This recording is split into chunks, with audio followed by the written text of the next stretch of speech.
નમસ્કાર.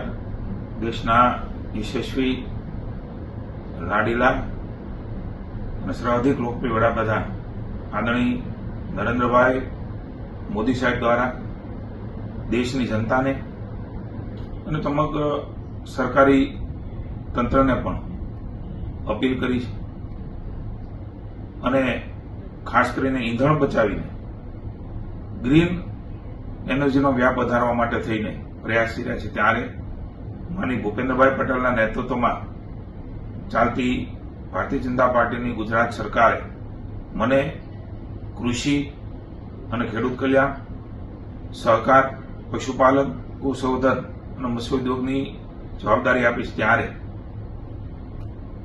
અમારા વિભાગે નક્કી કર્યું છે તમામ અમારી વડી કચેરીઓ, જિલ્લાની, તાલુકાની, બોર્ડ, નિગમ, કૃષિ યુનિવર્સિટીઓ દરેક જગ્યા ઉપર રૂફટોપ સોલાર પેનલ જ્યાં નથી ત્યાં જે માલિકીની જગ્યાઓ છે એના ઉપર નાખવાનો નિર્ણય એ અમારા વિભાગ દ્વારા થયો છે.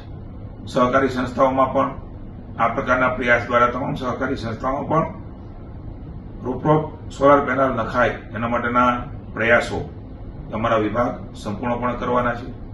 આમનાથી પરંપરાગત ઈંધણ દ્વારા ઉત્પાદિત થતી વીજળી પરની નિર્ભરતા ઘટશે અને સૌર ઉર્જા જેવા પુનઃપ્રાપ્ત ઉર્જા સ્ત્રોત વપરાશને વધારે પ્રોત્સાહન મળવાનું છે.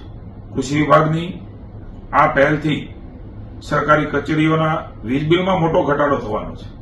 સાથે જ ગુજરાત ક્લીન અને ગ્રીન એનર્જીના ક્ષેત્રમાં દેશમાં અગ્રેસર રહે એના માટે વડાપ્રધાનશ્રીના સંકલ્પને પણ વધારે મજબૂતાઈ મળશે.